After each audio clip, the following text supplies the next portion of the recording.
أعوذ بالله من الشيطان الرجيم بسم الله الرحمن الرحيم رب اشرح لي صدري ويسر لي أمري واحلل عقدة من لساني يفقهوا قولي ربي زدنا علما. السلام عليكم ورحمة الله وبركاته.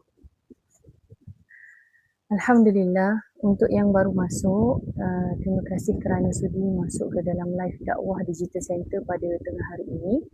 Bantu tap skrin dan tekan butang share.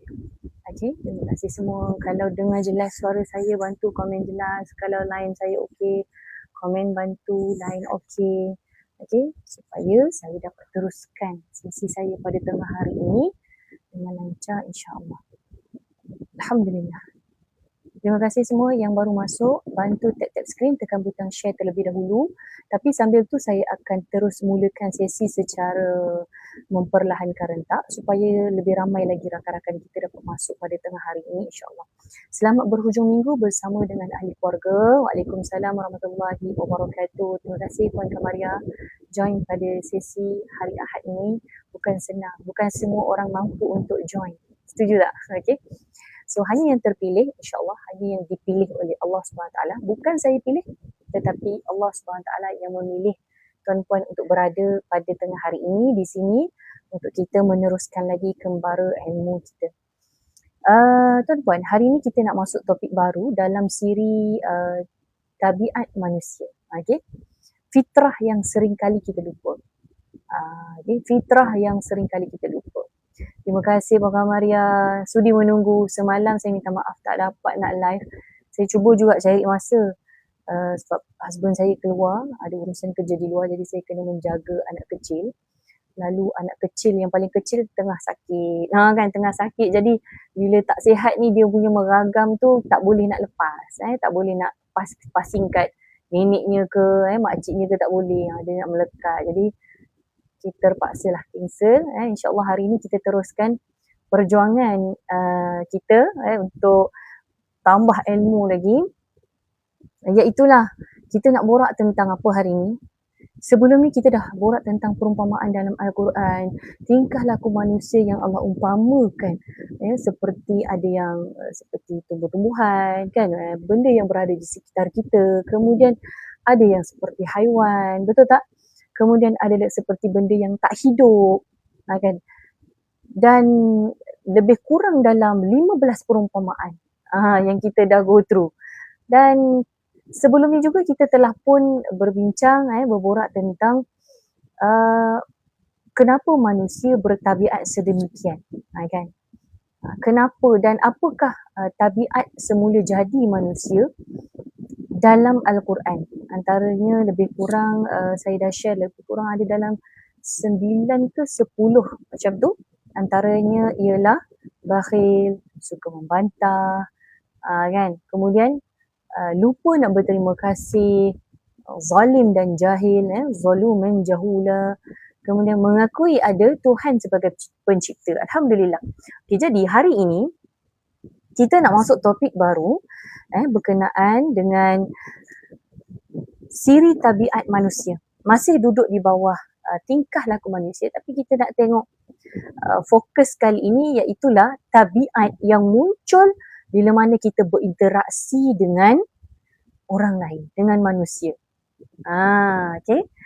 So kita ni bila kita sekarang ni kita berinteraksi secara alam maya, maksudnya mungkin secara one way communication, kan?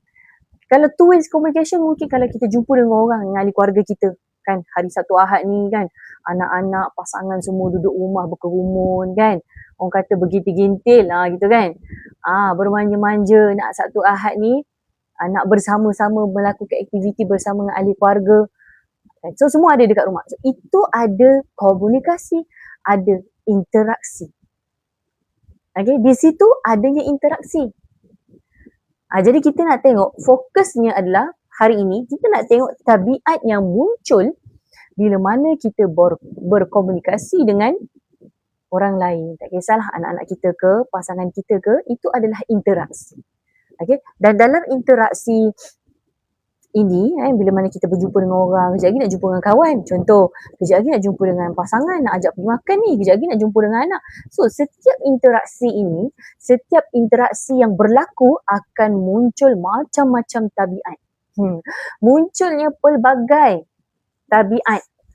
Ada yang tabiat nak dihormati, ada tabiat nak bersaing, ada tabiat nak dengki-mendengki, ada juga tabiat kita. Okay, so hari ni saya nak cover 3 tabiat saja insyaAllah. Ready? Bantu tap-tap screen, tekan butang share sampai ke hujung. Stay sekejap. Tak lama pun kita nak tambah ilmu lagi di hujung, orang kata hujung minggu, esok dah nak bekerja kan. Apa salahnya kita mulakan pagi kita, tengah hari kita dengan ilmu, kita penuhi dada kita. At least something. Yelah kadang-kadang nak baca buku satu hal kan. Bukan main liat nak baca buku. Apalah salahnya kita dengar orang yang menyampaikan ilmu insyaAllah. Betul tak? Kadang-kadang kita ni samalah, saya pun kadang-kadang liat juga nak baca buku. Bukan senang, tapi dengan salah satu cara saya berkongsi inilah. 2 dalam 1. Alhamdulillah. Di samping saya membaca, yang kedua saya berkongsi. Ya, kita sebar-sebarkan. So bantu saya sebar-sebarkan kita punya live pada tengah hari ni. Tekan butang share di bawah. Boleh macam tu? Tekan butang share dekat bawah. So kita nak masuk kepada 3 tabiat pada hari ini. Kita pergi tabiat yang pertama dahulu, iaitulah ingin dihormati. Kalau dalam bahasa Arab dia apa? Hub al-ihtiram wal al-taqdir. Okay. Tabiat apa? Ingin dihormati. Kenapa ingin dihormati? Inilah antara keagungan ajaran Islam, iaitulah memerintahkan umatnya agar saling menghormati sesama manusia dan menegah perbuatan menghina, mengejek dan mencemuh orang lain. So kita tengok dalam surah Al-Hujurat ayat yang ke-11, saya bacakan terjemahannya. Wahai orang-orang yang beriman, janganlah sesuatu puak daripada kaum lelaki mencemuh dan merendah-rendahkan puak lelaki yang lain, kerana harus puak yang dicemuhkan itu lebih baik daripada mereka. Dan janganlah pula sesuatu puak daripada kaum perempuan mencemuh dan merendah-rendahkan puak perempuan yang lain, kerana harus puak yang dicemuhkan itu lebih baik daripada mereka. Dan janganlah setengah kamu menyatakan keaiban setengahnya yang lain, dan janganlah kamu pula memanggil-manggil antara satu sama lain dengan gelaran yang buruk. Larangan-larangan yang tersebut menyebabkan orang yang melakukannya menjadi fasik. Maka amatlah buruknya sebutan nama fasik kepada seseorang sesudah ia beriman. Dan ingatlah, sesiapa yang tidak bertaubat daripada perbuatan fasiknya, maka merekalah orang yang zalim. Surah apa? Al-Hujurat ayat yang ke-11. Tuan-puan sekalian, perkara ini berlaku ketika mana? Pergaulan sesama kita. Maknanya ada interaksi. Bila kita kata pergaulan, mesti ada interaksi. Kan mungkin bercakap, takkan jumpa kawan angkat kening je pula kan. Mesti ada apa khabar, Assalamualaikum, kau apa khabar, lama tak jumpa weh kan. Mesti ada interaksi. Takkan angkat kening kan, pakai bahasa isyarat tu melainkan untuk orang yang tak boleh nak bercakap seperti orang normal. Kita normal mungkin kita akan bercakap lah, kau apa khabar, lama tak jumpa, projek macam mana, betul tak? So bila mana kita berjumpa, adanya pergaulan, maka wujudnya interaksi di situ. Dan kita perlu berhati-hati. Kalau kita tengok dalam surah Al-Hujurat ayat yang ke-11 tadi, kalau kita ambil pengajarannya adalah kita perlu bersifat hati-hati terhadap cara kita cakap dengan orang lain. Hati-hati. Kita nak cakap pasal orang lain, hati-hati. Sebab dalam surah Al-Hujurat ayat 11 telah pun ditegur. Antara perangai dan sifat yang dimentionkan dalam ayat ini, salah satunya adalah watak orang fasik. Kita ni sibuk dah kan, aku beriman, tapi jumpa kawan, gerbong habis, fasik keluar. Na'udzubillah min zalik. So jangan kita terlalu, orang kata overreact, kita cakap macam ni, overreact bila kita jumpa kawan, kita terlupa kan, sampai dah terlupa habis semua, dihamburkan. Perkataan yang tak baik, sebab tu berhati-hati dengan cara kita cakap tentang orang lain. Jangan sampai kita mencemuh penampilan seseorang atau kita bagi gelaran buruk kepada kawan kita ke, ahli keluarga kita ke, kan. Contoh, panggil anak kita gelaran buruk. Hey, bah, LUL, macam tu kan. Gelaran buruk dah. So kita kena jaga. Jangan panggil dengan gelaran yang tak elok. Jangan panggil kawan dengan gelaran yang tak baik. Panggil kawan dengan nama yang menyakitkan. Dia tak suka nama tu, tapi itulah nama yang kita panggil.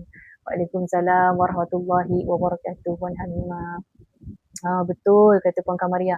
Lagi-lagi kawan yang dah kita kenal dari kecil. Ni memang ni daripada kecil orang kata apa, dah ada nama timangan. Kan? Nama timangan. Nama kecil atau kecil engkau apa?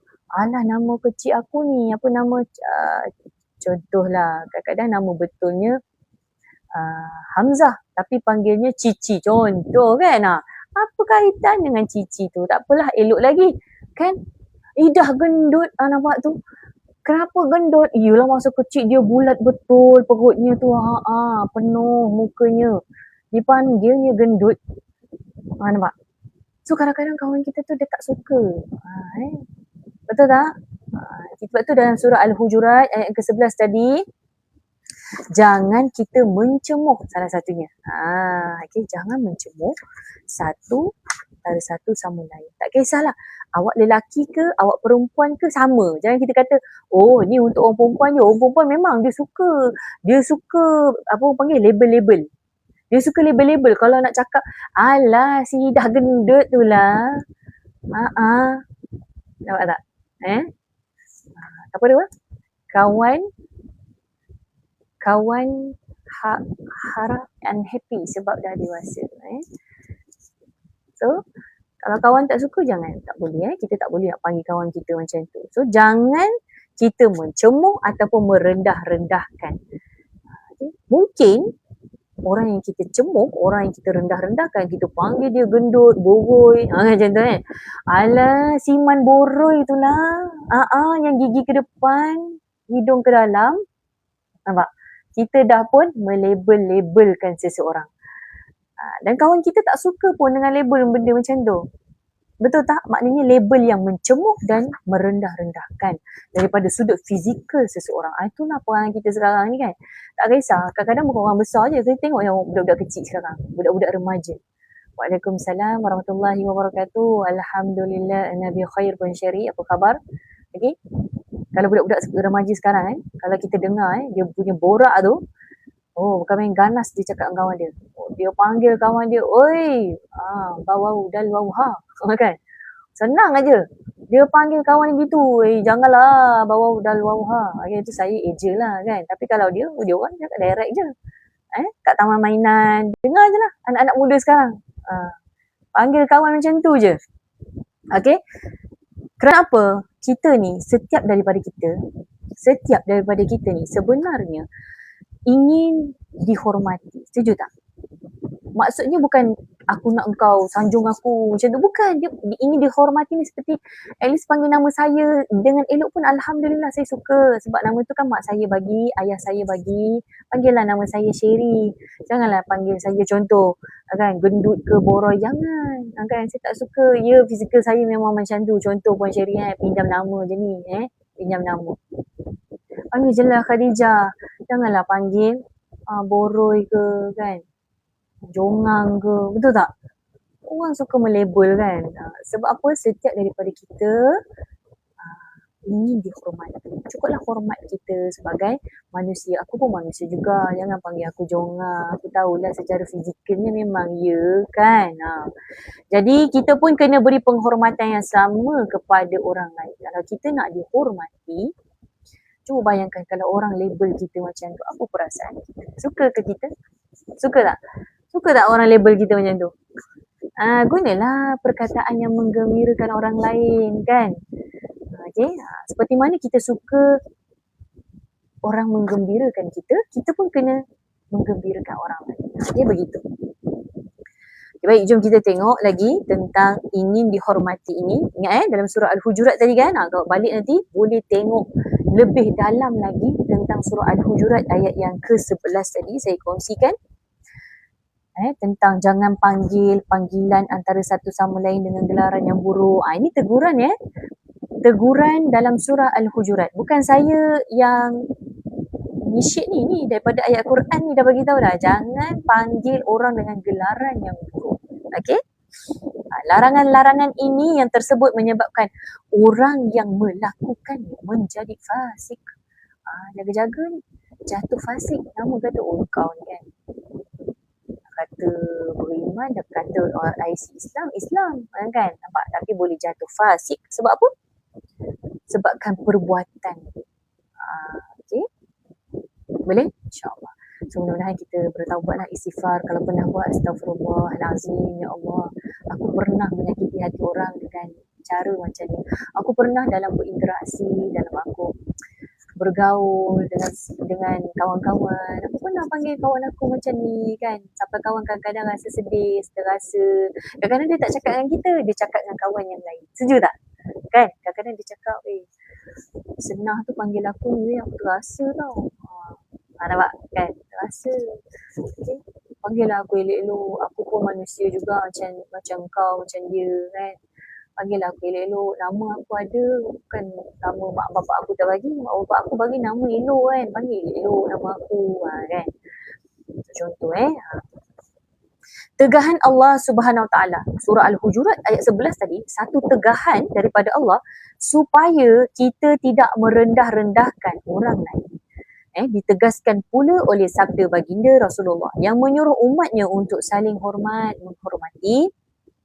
Anak kecil mesti hormat yang lebih dewasa dan orang dewasa mesti mengasihi yang lebih muda. Hadis yang diriwayatkan daripada Dumairah bin Abu Dumairah, iaitu tidak termasuk golongan kami sesiapa yang tidak kasih kepada anak kecil dan sesiapa yang tidak mengetahui hak orang dewasa, dan tiada termasuk golongan kami sesiapa yang menipu kami, dan tidaklah orang beriman itu dikira beriman seutuhnya melainkan dia mengasihi orang beriman yang lain sebagaimana dia mengasihi dirinya sendiri.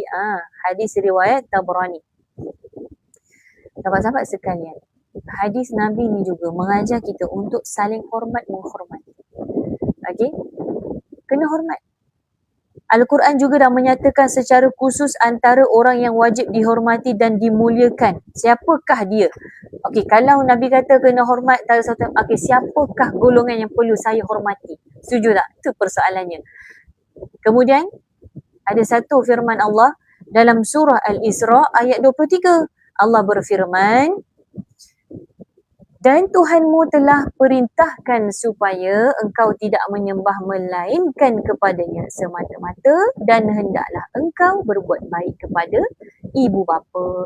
Jika salah seorang daripada kedua-duanya atau kedua-duanya sekali sampai kepada umur tua dalam jagaan dan peliharaanmu, maka janganlah engkau berkata kepada mereka sebarang perkataan kasar sekalipun perkataan dan janganlah engkau menengking menyergah mereka, tetapi katakanlah kepada mereka perkataan yang mulia, perkataan yang baik. Okey? Sahabat-sahabat sekalian, tuan-puan, perkara ni sangat penting untuk kita ambil fokus sebentar di hujung minggu ini. Benda ni adalah perkara yang boleh merisaukan kita kerana keadaan fenomena sekarang ni, anak-anak muda. Mungkin kita kena tengok dulu lah kot ya, dalam circle keluarga kita yang kecil sebelum kita nak melihat kepada benda yang berlaku di luar. Okay, walaupun ia berlaku dekat jiran kita kan, tapi kita tengok dulu skop kecil, itulah family kita. Ada tak berlaku perkara itu? Apa dia? Anak-anak semakin hilang adab akhlak terhadap orang tua mereka. Okay? Kalau cakap dengan orang tua, panggil pun tak dengar, betul tak? Panggil tak nyaut, belum tentu datang. Ni anak-anak budak sekarang ni. Okay, hati-hati. So maknanya kita ni orang tua yang mendengar pada hari ini, kita adalah orang tua, ibu ayah yang mendengar pada hari ini. Seandainya kita masih lagi ada anak-anak yang kecil, orang kata yang masih boleh dilentur. Waalaikumsalam warahmatullahi wabarakatuh. Yang masih boleh dilentur, maksudnya apa? Macam rebung kan? Rebung. Rebung tu kan dia masih lagi dalam keadaan dia muda, dia lembut, dia boleh dilentur. Dia lembut kan, boleh kita cabut, kita potong kan, boleh masak lagi, betul tak? So sebelum dia menjadi buluh, kita dah boleh ambil dia, betul tak? Kita dah boleh makan dia. Kalau dah jadi buluh kan tuan-puan, rasa-rasa boleh makan tak? Siapa dekat sini merebus buluh? Buluh masak lomak cili api. Cuba komen sikit. Ada tak kat sini masak buluh, masak lomak cili api ke, masak asam podeh ke? Ada ke? Ha, silap tu ni macam makan buluh ni lain macam ni kan. Ha, dah boleh orang kata mengkokang buluh. Okay. Mengkokang buluh. Orang lain makan rebung, dia makan buluh. Ha, lain macam cara kita seorang ni. Okay. Ha, Puan Syari kata apa? Sibuk dengan gadget, dipanggil memang tak dengar. Ha, kan? Jadi kita lah kena didik. Macam mana anak-anak sekarang bila panggil sekali. Kalau kita dulu kan, kan, bila nak cakap kita dulu tak ada gadget. Budak-budak sekarang ada gadget. Bila kita dulu, mak kita panggil, kan, mak kita panggil, ayah kita panggil, orang tua panggil kan, kita dah mula. Kalau tak datang sekali dua kali, memang nanti dia yang datang kat kita bawa, kan, bawa hadiah. Bawa hadiah dah dekat tangan dia. Betul tak? Kita ni pun dah terkucak kacir dah dulu kan. Mak kita panggil, ayah kita panggil. Ini budak sekarang, Allah, panggil sekali tak mari, dua kali tak mari. Okay, so sama-sama lah kita tengok balik kan. Bukan apa, bukan tengok telinga anak kita ni elok ke tak elok ni boleh dengar ke tak boleh dengar kan. Melatih mereka untuk menyahut orang kata panggilan ibu ayah tu datang dulu kan. Ibu panggil, abah panggil, datang dulu. Jadi begitulah ayat surah yang saya kongsikan tadi, surah Al-Isra ayat 23 tentang apa? Tentang macam mana ya kita yang tengah menjaga ibu ayah kita yang dah tua kan. Kadang-kadang bila mereka jadi kata apa, bila dah masuk fasa tua masuk fasa yang dah tua lah, nak cakap bahasa apa lagi kan, tengah cari frasa lain selain daripada tua ni. Waalaikumsalam warahmatullahi wabarakatuh. Pak Kamaran cakap apa, mak tak panggil pun kita boleh duduk sama dengan mereka, rasa amat sayang. So macam mana kita nak didik anak-anak kita zaman sekarang macam yang Puan Kamariah tulis. Warga Mas, okey, warga Mas. Fasa tua dah uzur kan. Okey, mak ayah kita contohlah kalau dah lalui satu fasa yang itulah fasa uzur, fasa warga emas yang dah tua. Kadang-kadang bila mereka jadi susah nak faham sesuatu, Waalaikumsalam warahmatullahi wabarakatuh, Puan Sofia. Kadang-kadang ulang cerita yang sama ke kan, susah nak faham sesuatu perkara, atau mungkin kalau bercakap tu macam nak bercakap kuat lagi ke kan. Kadang-kadang mungkin dah, yelah, certain sound tu dah kurang kan, orang kata kan. Ataupun buat kerja dah mula perlahan. Ada tak kita tengok mak ayah kita umur 70-80 tahun cergas macam umur 30-40 tahun. Mungkin dah kurang sikit kan nak cakapnya, tenaga ni dah kurang, betul tak? Dah banyak benda yang dah berkurangan lah. Taklah seorang kata tak bersetenaga umur 20-30 kan. Itu kita akui lah, bukan nak kata saya je umur 80 nanti yang kuat, yang tuan-tuan perempuan ni semua lemah malai dah. Kan. Fitrah manusia kan, bila dah umur dia fasa, ingat lagi saya kongsikan bell shape sebelum ni, fasa manusia kan, kita punya graf kita seperti bell shape. Maknanya apa? Kita lahir dalam keadaan kita lemah. Kemudian kita boleh berlari, melompat, berjalan, bercakap, betul tak? Bekerja, pandai cari duit, dah jadi CEO, jadi pengarah. Kemudian anak-anak kita pun dah besar, kita dapat cucu, dapat menantu, dapat cucu. Lepas tu, kan dah makin tua tu, nampak? Bel, kita punya shape semakin dah nak turun gunung dah ni.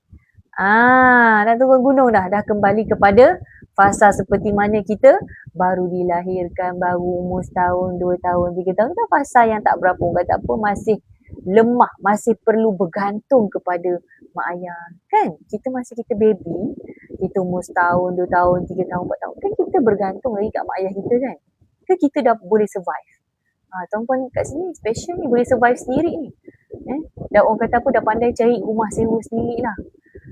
Umur setahun dah duduk rumah sendiri kan, masak sendiri, cari rezeki sendiri. tua dia lain macam ni.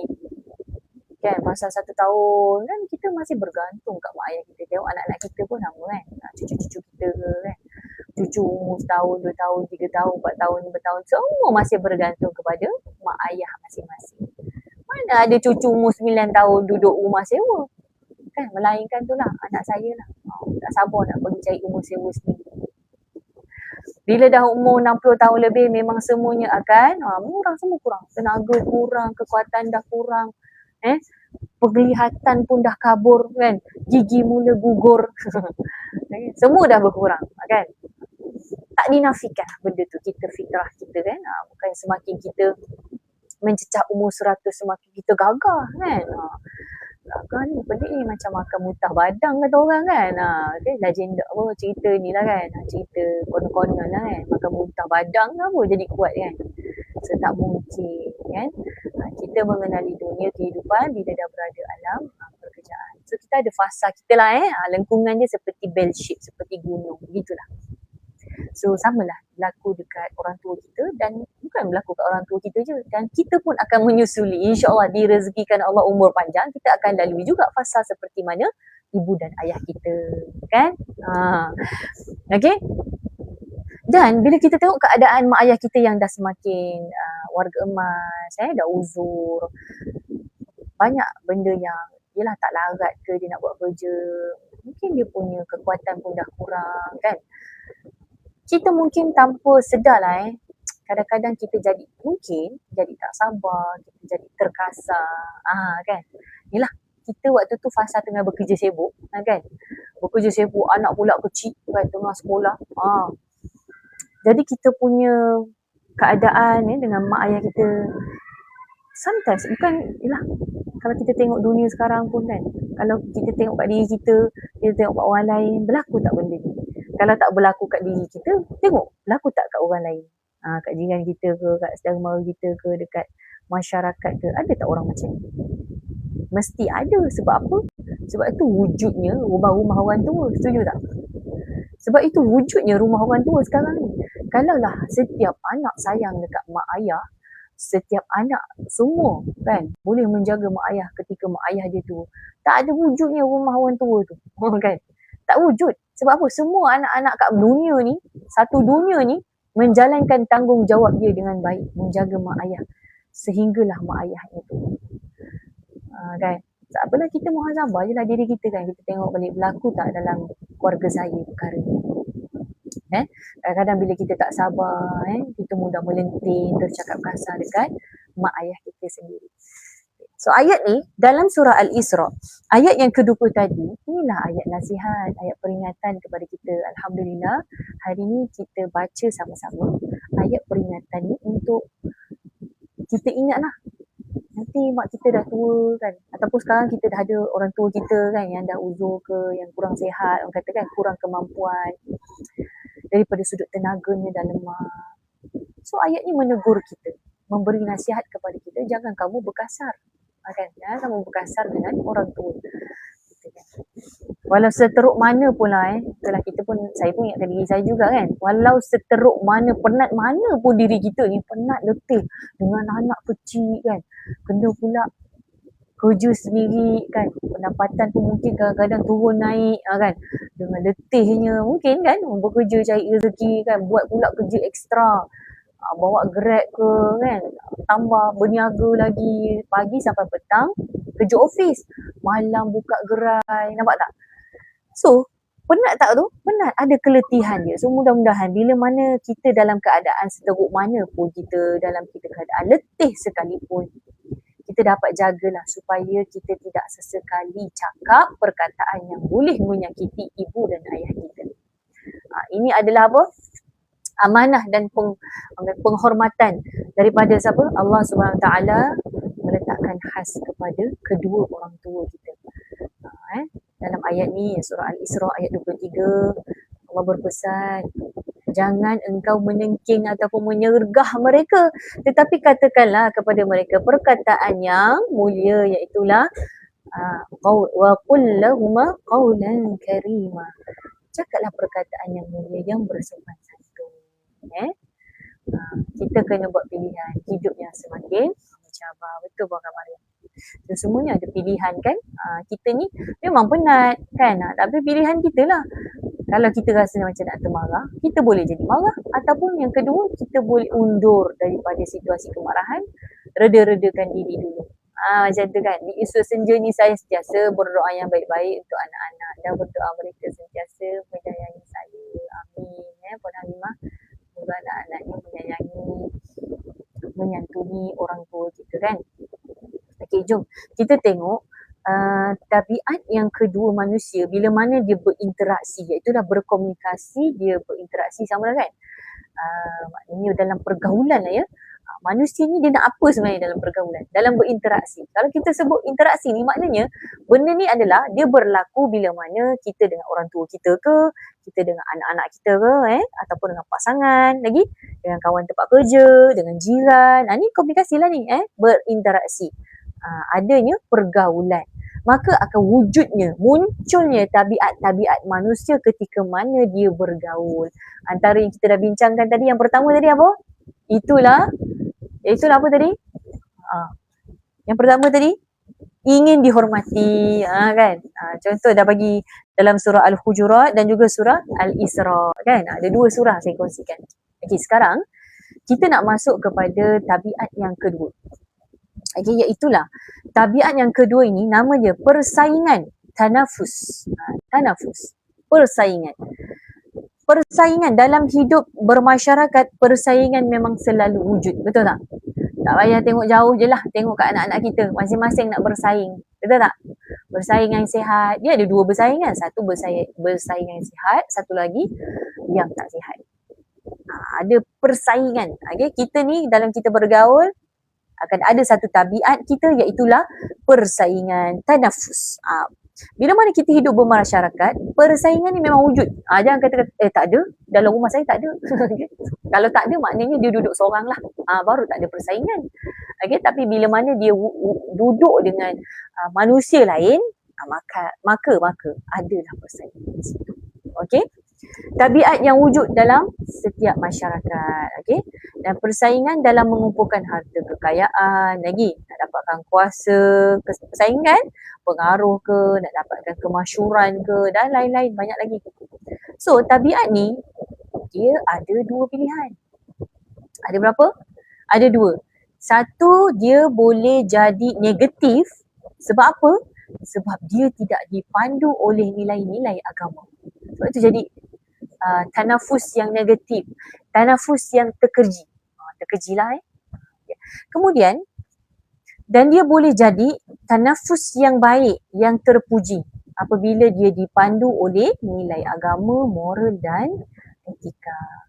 Rasulullah SAW amat mengkhuatiri umatnya sekiranya bersaing dalam mengumpulkan harta kekayaan, tidak mengutamakan cara-cara yang dibenarkan oleh Islam. Imam Al-Bukhari meriwayatkan hadis baginda yang menyatakan, demi Allah, bukan kemiskinan yang aku khawatirkannya kepada kamu, tetapi yang aku takutkan dibentangkan kepada kamu dunia seperti yang diberikan kepada umat-umat terdahulu, lalu kamu bersaing, itulah berlumba-lumba mendapatkannya, dan akhirnya kamu dibinasakan sebagaimana kaum terdahulu dibinasakan. Riwayat Al-Bukhari. Sahabat-sahabat, tuan-puan sekalian, kita tengok je lah zaman kita sekarang ni kan, penuh dengan persaingan. Setuju tak? Buka je TikTok ni, confirm banyak dah persaingan. Kita bersaing kadang-kadang dengan orang kata apa, dalam rumah cuba tengok ada tak persaingan. Kalau dengan kawan, ada tak bersaing nak rumah siapa lebih besar, nak rumah siapa lagi cantik, nak rumah siapa lagi hebat, kan? Nak kereta siapa yang paling baru, nak kereta siapa yang paling hebat, yang paling mahal, nak anak yang berjaya, kan? Anak saya lagi berjaya daripada anak awak, kan?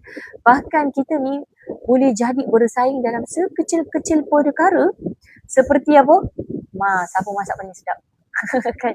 Siapa masak paling sedap, ataupun siapa lebih aktif di media sosial. Saya lagi aktif daripada awak, kan? Persaingan yang kecil-kecil je pun boleh jadi bersaing, kan? So Nabi sangat risau. Dalam hadis yang saya bacakan tadi, kerisauan Nabi kepada kita ni bukanlah kemiskinan. Nabi tak risaukan umatnya miskin. Tak, aku tak risau pun umat aku miskin. Tapi yang mengkhawatirkan Nabi adalah, apa dia? Bersaing. Bersaing kepada apa? Bersaing, berlumba-lumba mendapatkan itu, kekayaan. Dunia. Semua dah bersaing nak mendapatkan dunia. Seperti mana yang pernah diberikan oleh umat-umat terdahulu. Tengok. Siapa umat terdahulu? Kita tengok kalau umat Nabi, kaum Nabi Musa. Kaya tak? Kaya. Siapa kata umat Nabi, kaum Nabi Musa miskin? Siapa je yang hidup pada zaman Nabi Musa? Iaitulah Fir'aun. Kaya tak? Kaya. Penuh istana. Cakap je, istana apa? Kan? Lagi, kalau hidup pada zaman Nabi Sulaiman, siapa dia? Ratu Balqis. Kaya tak? Kaya. Dah lah ratu, ada istana pula tu. Ada lagi pembesar, ada rakyat. Pemerintah negara pula tu. Kalau kita sebut tentang siapa lagi? Zaman Nabi apa? Zaman Nabi Yusuf. Kaya tak? Kaya sebab ada yang wujudnya raja. Kan? Ada cerita dekat dalam istana apa yang berlaku ketika mana Yusuf ditarik kan, yang dikehendaki oleh seorang wanita, Imra'atul Aziz kan, isteri kepada pembesar raja pada ketika itu, yang inginkannya dalam istana juga. Nak kata bukan kekayaan ni hanya pada zaman kita, tak. Kekayaan ni daripada zaman-zaman Nabi terdahulu dah ada dah. Jadi kita ni menginginkan sangat-sangat. Sebab itulah Nabi risau. Kita ni terlalu berlumba-lumba nak jadi macam Korun.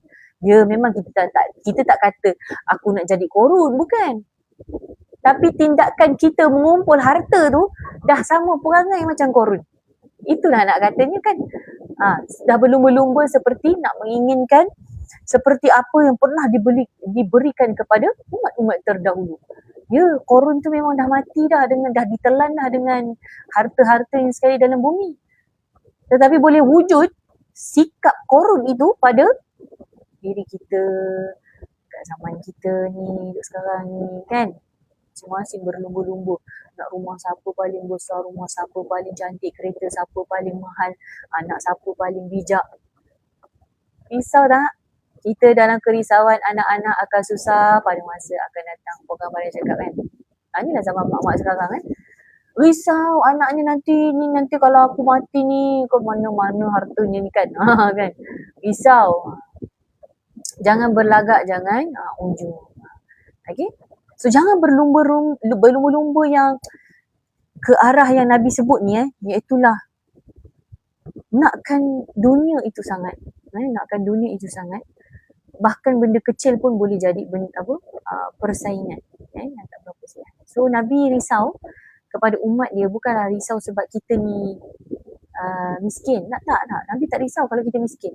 Tapi yang jadi masalah kita adalah kesenangan dunia yang berlebih-lebihan sampai kita lupa diri dan kita bersaing tak sihat.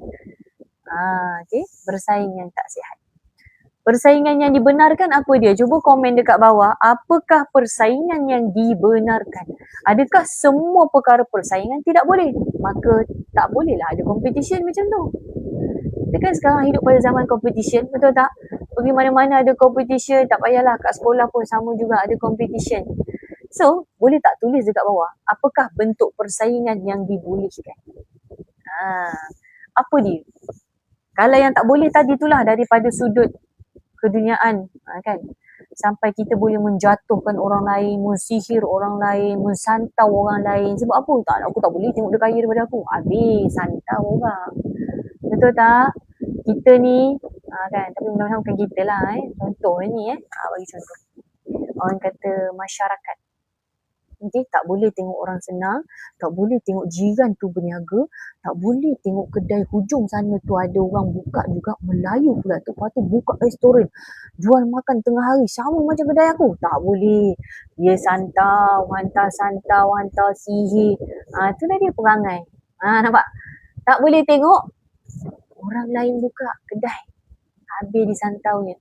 Tak boleh tengok orang kaya habis disantaunya. Okay? Yang boleh Puan Syari dah share dah. Contohnya apa dia persaingan yang boleh? Persaingan dalam kejayaan anak-anak, bersaing untuk tambah ilmu, berjimat untuk memberi kepada orang lain, tentang mengejar kehidupan yang positif. Okey. Antara perkara yang boleh yang boleh untuk bersaing adalah daripada sudut ibadah. Bersaing ke kalau kita tengok kat dalam rumah kita kan, ataupun kalau kita pergi masjid, pergi surau, tengok ada jiran selalu mari surau, mari ni kan, kita kadang-kadang rasa macam seronoknya, bukan seronok nak pergi surau, kadang kita macam nak tambahkan. Ataupun kalau siapa kat sini pernah tengok rakan dia ada zikir, orang panggil apa, counter zikir kat tangan kan ada kan bentuk cincin kan. Itu kadang-kadang kalau kita tengok kawan kita pakai macam kita macam ya Allah kan, walaupun yelah kita Allahu'alam lah dia berzikir banyak mana kita tak tahu kan, tapi at least macam dia macam mencetuskan rasa persaingan, aku pun nak zikir banyak juga kan, sama macam tu. Tengok ada apa ada zikir cincin zikir dekat jari dia kan, kita rasa macam Allah bagusnya dia ni kan, memanfaatkan masa dekat mana-mana dengan zikir kan. Kita husnuzan yang bersangka baik, kita pun membuatkan kita rasa macam aku pun nak zikir banyak. Lihat tengok kawan bagi makanan pada orang lain, kejap-kejap tak payah cakap, hari Khamis malam Jumaat je mesti bagi surau, pergi bagi masjid. Ataupun tak tunggu Khamis malam Jumaat, hari-hari lepas maghrib je mesti nampak dia masak petang-petang je, kau masak apa ni banyak-banyak sangat ni, alah bagi surau ni, bagi masjid. Bila kita nampak kawan kita buat kebaikan macam ni, apa motivasi kita? Adakah kita santau dia? Tak boleh kau ni asyik-asyik bagi kat surau masjid, dia asyik nama kau je naik, bagi aku pula kan. Tu dia punya dendam kesumat tu, dia santau kawan dia. Nanti pelik orang surau, biasa Kak Jas lah yang bagi, tapi ni dah sebulan tak nampak lah Kak Jas bagi masakan dia. Kak Jas tu sihat ke tak sihat je? Orang surau pergi tengok Kak Jas kan. Kak Jas apa khabar Kak Jas?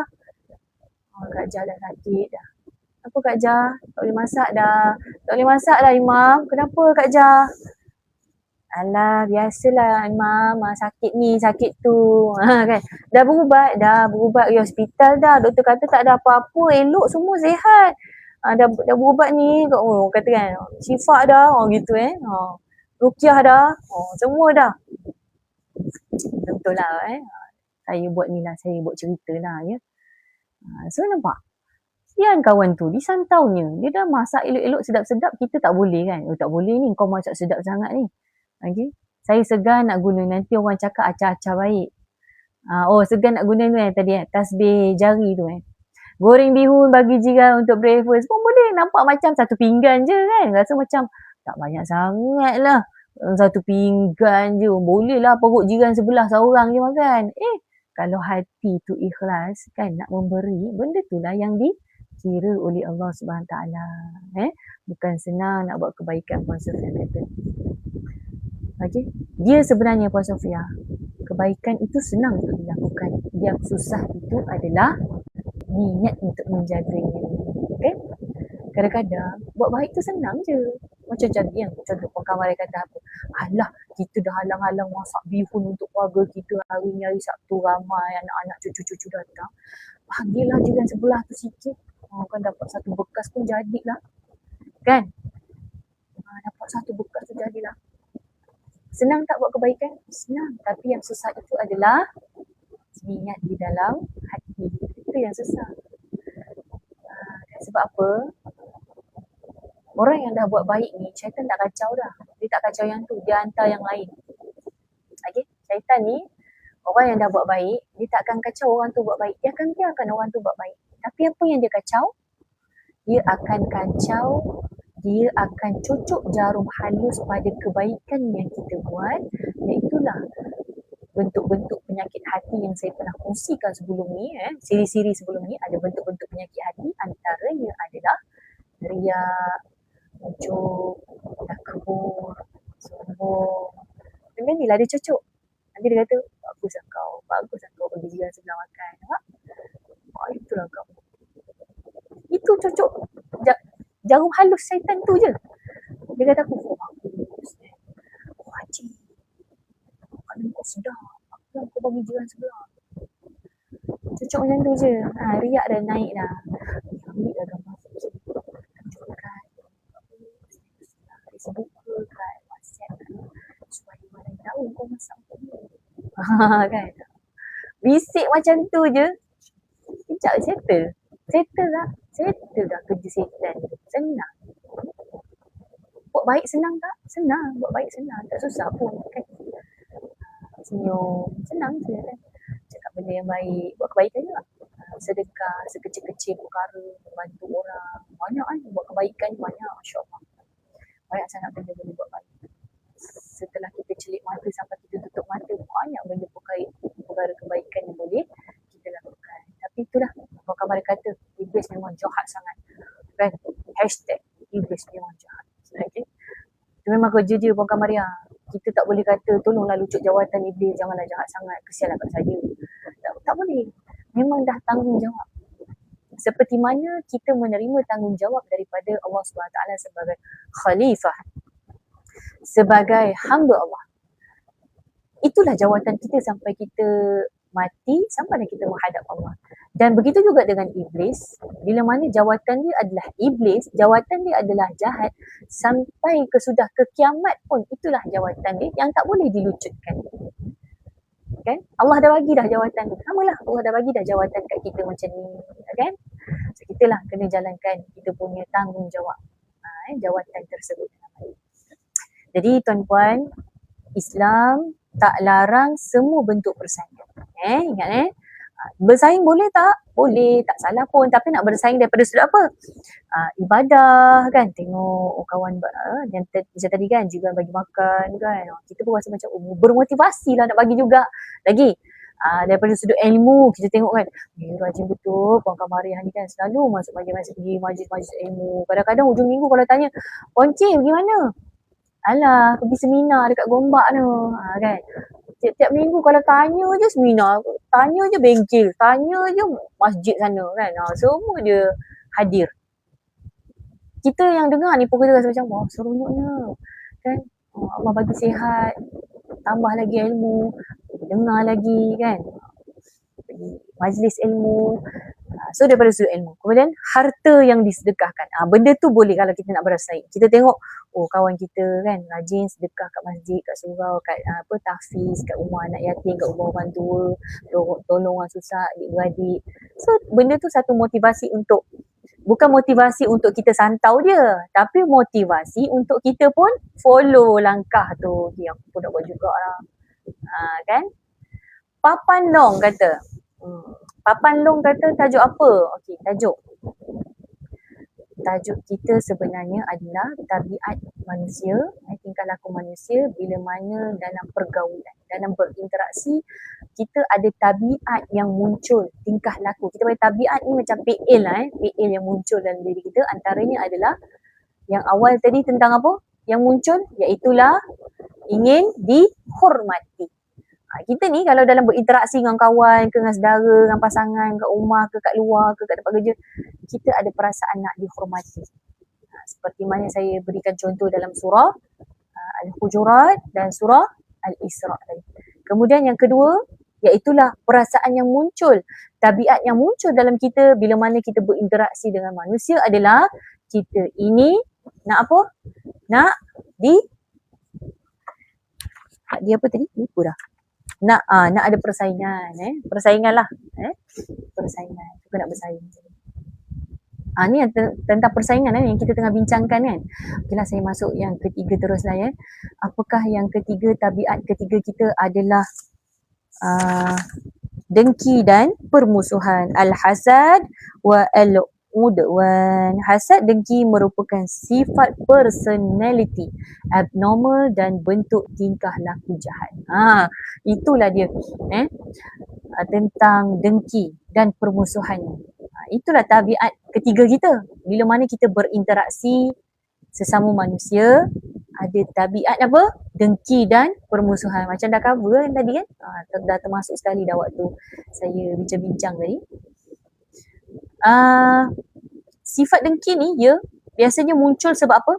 Sebab dia marah dan benci. Sebab itulah wujudnya ada dengki dan permusuhan. Bila seseorang beroleh nikmat dan kejayaan, Orang yang dengki akan berusaha untuk hilangkan nikmat itu dan runtuhkan kejayaan orang tu. Tu yang saya kongsikan tadi kan. Contoh, kita buka restoran. Boleh saya bagi contoh Okay, ikutlah situasi masing-masing. Kita buka restoran dekat sini. Lepas tu ada orang buka restoran dekat hujung sana. Satu deret dengan kita ada orang buka restoran. Sama pula tu masakan panas. Masakan kamas pula. Masakan panas ala kampung. Sama, ala kampung juga. Aku ala kampung, dia ala kampung. Buatlah ala bandar kan. Kenapa ala kampung? Buat sama ala kampung. Apa yang kita buat? Tak boleh ni. Nanti customer aku lari dekat dia. Esok lusa sampai santau kat saudara sana. Itulah persaingan. So sebab apa? Ada ni tadi. Iaitulah dengki dengan seseorang bila tengok ada kejayaan yang dia perolehi, kita dengki dengan nikmat yang orang tu dapat. Berasa dengki. Jadi kita tengoklah Allah gambarkan kisah dua anak Adam. Cuba tulis siapa nama anak Adam. Right, kita dah nak habis ni last cerita last saya lah untuk hari ni. Siapa nama anak Adam? Anak Nabi Adam. Siapakah nama anak Nabi Adam?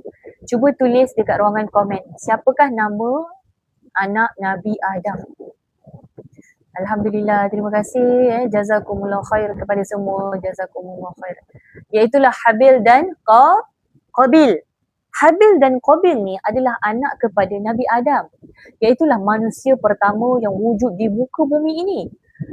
Habil dan Qabil kisahnya ada dirakamkan dekat dalam surah apa? Surah Al-Ma'idah ayat 27 sampai 29. Cerita dia tentang apa? Panjang. Nanti tuan-tuan bacalah. Saya singkatkan saya singkatkanlah kisah Habil dan Qabil ni. Saya yakin dah percaya semua orang tahu dah cerita dua adik-beradik ni apa berlaku. Betul tak? Apa berlaku kepada Habil dan Qabil ni? Dia buat apa? Kenapa? Dua-dua hidup tak sampai sekarang? Dua-dua hidup tak? Saya nak tanya, dua-dua hidup tak sampai sekarang? Diringkaskan cerita dalam surah Al-Ma'idah ayat 27 sampai 29 tadi, cerita tentang Habil dan Qabil ni, kedua-dua mereka ini mempersembahkan apa dia? Bukan mempersembahkan tarian bukan tarian zapin, tapi mempersembahkan korban kepada Allah SWT. Nak mempersembahkan korban. Surah Al-Ma'idah ayat 27 sampai 29. So adik-beradik ni, dua adik-beradik ni, dia mempersembahkan korban itu kepada Allah. Kemudian korban siapa diterima? Korban Habil yang diterima. Lalu diterima korban salah seorang di antaranya iaitu Habil. Dan korban satu lagi, siapa nama dia? Qabil, tidak diterima. Qabil punya korban tidak diterima. Dan Qabil pun marah lalu berkata, dia kata apa? Sesungguhnya aku akan membunuhmu. Tu dia. Adik-beradik terus keluar perkataan ni bukan main dia kalau rasa marah. Sebab itulah perasaan tabiat yang muncul yang kita sedang bincangkan iaitulah dengki dan permusuhan ni, dia muncul sebab apa? Sebab ada rasa marah kat dalam hati. Tapi ni dahsyat ni ni memang tahap bunuh ni. Kalau marah aja memang tahap bunuh ni. Memang tahap bunuh, jangan main-main. Ni memang jangan main-main. Memang tahap bunuh terus. Dan bunuh ni bukan orang lain, adik-beradik. Okay. So, dia kata apa? Sesungguhnya aku akan membunuhmu. Habil jawab apa? Hanya Allah menerima korban daripada orang yang bertakwa. Demi sesungguhnya jika engkau hulurkan tanganmu kepadaku untuk membunuhku, aku tidak sekali-kali akan menghulurkan tanganku kepadamu untuk membunuhmu, kerana sesungguhnya aku takut kepada Allah, Tuhan yang mentadbirkan sekalian alam. Sesungguhnya aku mahu supaya engkau kembali dengan membawa dosa membunuhku dan dosamu sendiri. Maka dengan itu menjadilah engkau daripada ahli neraka, dan itulah dia balasan orang yang zalim. Akhirnya nak cakap, Qabil ni dia bunuh saudara dia sendiri tanpa sebarang rasa bersalah, kerana geram dan marah yang muncul dalam hati. Kalau dia kata bunuh, bunuh sajalah. Sebab apa? Dengki, cemburu. Okay, so tuan-puan sekalian, kisah ni mengejutkan kita lah. Sebab apa? Berlaku pada adik-beradik sendiri. Kalau kita nak cakap zaman kita sekarang ni, bunuh-membunuh ni, dah macam biasa je kan? Macam sembelih ayam, setuju tak? Tengok je lah berita-berita. Yang terbaru budak sekolah, main masuk je kan sekolah kawan dia. Cocok je kawan dia. Betul tak? Dah macam cocok ayam. Nampak kisah Habil dengan Qabil pun darah daging. Tetap bunuh sebab apa? Dengki cemburu je. Ini kan pula kawan-kawan kan yang tak kenal, yang bukan adik-beradik pun kan. Betul tak? Kawan je kat sekolah. Kan? Semakin merisaukan kita. Inilah fenomena yang berlaku dekat generasi zaman sekarang. Kita kena sedar perkara ni. Okay? So, cubalah kita fikir sama-sama. Ada tak kita ni iri hati, rasa cemburu dekat adik-adik kita, dekat kawan-kawan kita bila kita tak dapat sesuatu yang kita nak? Cuba kita fikir balik, ada tak aku ni cemburu tak, iri hati tak dekat adik-beradik aku ke? Contoh kawan dapat kerja yang lebih baik, aku iri hati tak dekat dia? Okay? Ataupun adik-beradik kita dapat sesuatu yang elok daripada kita, cemburu tak? Iri hati ataupun kita bersyukur? Dia ada dua pilihan tuan-puan. Antara kita nak iri hati, dengki, marah terhadap nikmat yang orang itu terima, ataupun yang kedua, kita nak bersyukur dengan nikmat yang orang itu dapat. Walaupun kita tak dapat, betul tak? Tapi kita boleh bersyukur dengan nikmat orang itu dapat. Okay. So, perasaan iri hati ni, dia adalah fitrah. Sebab apa? Dia bukan berlaku pada zaman teknologi, zaman milenial, zaman alfa beta generasi kita ni. Dia rupa-rupanya perasaan ni, perlakuan ini, iri hati, dia dah muncul sejak bila? Sejak tu anak Nabi Adam, Habil dan Qabil. Nak bagi tahu benda ni adalah kita panggil sebagai satu perasaan yang fitrah, yang ada dekat dalam diri kita, perasaan iri hati. Tapi kalau kita membiarkan dia diternak dalam diri kita, ini yang membezakan ni. Ya, benda tu ada, cuma dia dominan dengan tak dominan je. Setuju tak? Perasaan iri hati ni dia tetap ada dalam diri kita. Cumanya kita sahaja, antara kita membesarkan dia ataupun kita pelihara. Bukan pelihara macam mana, kita macam mengecilkan dia. Jangan membesarkan dia, kita kecilkan dia. Okay? Benda tu ada. Kalau kita biarkan dia membesar tanpa kawalan, maka jadilah macam Qabil tu. Dia boleh membawa kepada tindakan yang merosakkan. Okay? Tapi kalau kita cuba mengecilkan dia, maka benda tu boleh dipelihara. Maksudnya boleh dikawal, boleh dikontrol. Boleh dikawal dan boleh dikecilkan. Itu kita punya pilihan. Okay? Sebab benda tu dalam diri kita. Kita je tahu kan. Bila kita tengok adik-beradik kita dapat benda elok sikit, adakah saya cemburu ataupun saya bersyukur dengan nikmat yang adik-beradik saya dapat tu? Cik Jamilah kata iman. Itulah akar yang sebenar.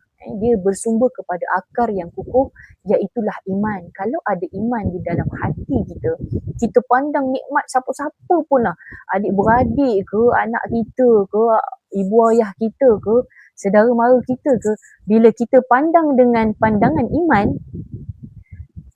yang iri hati tu dia boleh kecil je. Orang kata apa, aku pandang kecil je kau ni kan. Gitulah. Kita jangan apa? Jangan hidup kita ni menternak dosa. Tu dia faham. Cukuplah ternak ayam ke, ternak kambing. Jangan ternak dosa. Dah cukup banyak lah tu. Nak katanya kan. Kita ni hari-hari dah buat dosa. Jangan ternak lagi. Okay, boleh insyaAllah. Gitulah yang boleh saya kongsikan pada tengah hari ini. InsyaAllah semoga kita mendapat sedikit sebanyak manfaat dalam sesi sharing pada tengah hari ini. So, ada lagi tak saya nak kongsi, insyaAllah kita akan sambung lah hari yang berikutnya tentang tabiat manusia dalam berinteraksi itu. Ada lagi beberapa contoh yang boleh saya kongsikan nanti. Ada lagi. Okay, ada beberapa lagi lah. So, saya berhentilah untuk 3 tabiat pada hari ini. Okay. Yang pertama apa? Saya recap untuk orang yang baru masuk. Kita ni ada tabiat bila mana kita berinteraksi, bergaul, dalam pergaulan akan muncul tabiat manusia. Maknanya apa? Perempuan dan saya. Manusia kan? Maka akan muncul tabiat ni. Yang pertama apa? Rasa nak dihormati. Betul tak? Kita rasa nak dihormati supaya apa? Kawan panggil lah nama kita betul-betul. Janganlah gelar aku boncit ke, boroi ke, jongang ke kan. Tempang kan. Gendut. Kita rasa nak dihormati. Yang pertama. Yang kedua, persaingan. Dalam kita berinteraksi sesama manusia, perasaan bersaing tu ada. Jadi ada 2 pilihan. Bersaing yang terpuji, bersaing yang terkeji. Kita boleh pilih. Bukan tak boleh bersaing, boleh. Tapi daripada sudut ibadah, ilmu, sedekah. Tu kita nak bersaing daripada sudut tu. Yang ketiga adalah dengki dan permusuhan. Okay? Contohnya dalam kisah Habil dan Qabil yang kita sentuh sebentar tadi, 2 adik-beradik yang boleh membunuh saudaranya sendiri. Yang boleh bunuh saudaranya sendiri kerana apa? Munculnya rasa iri hati, marah, dengki. So, sama juga pilihan dalam diri kita antara saya nak membesarkan iri hati dan dengki saya ataupun saya nak melihat dengan pandangan iman. Saya boleh mensyukuri walaupun saya tak dapat, saya bersyukur Alhamdulillah. Tahniah dapat naik pangkat, Alhamdulillah. Tahniah dapat baju baru, Alhamdulillah. Tahniah dapat beli kereta baru, Alhamdulillah. Tahniah dapat rumah baru. Nampak? Kita boleh tukar daripada iri hati kepada bersyukur. Bersyukur walaupun nikmat itu bukanlah kita pada diri kita, tetapi kita bersyukur kepada orang yang menerima nikmat tersebut. Ni tak hantar-santar wajib orang kan. Astagfirullah. Dah lah, cukuplah sampai di sini saja pertemuan kita pada tengah hari ini. Saya minta maaf kalau tersalah bahasa, terkasar bahasa, tersalah contoh ke apa. Mudah-mudahan kita mendapat satu manfaat daripada sesi tengah hari ini. Astagfirullah dan semua. Rabbana taqabbal minna innaka antas samiul alim wa tub alaina innaka antat tawwabur rahim. Terima kasih tuan-tuan yang sudi bagi insyaAllah tabarakallah 20.3k tap-tap dan juga 9 butang share. Kita jumpa lagi di masa akan datang. Assalamualaikum warahmatullahi wabarakatuh dan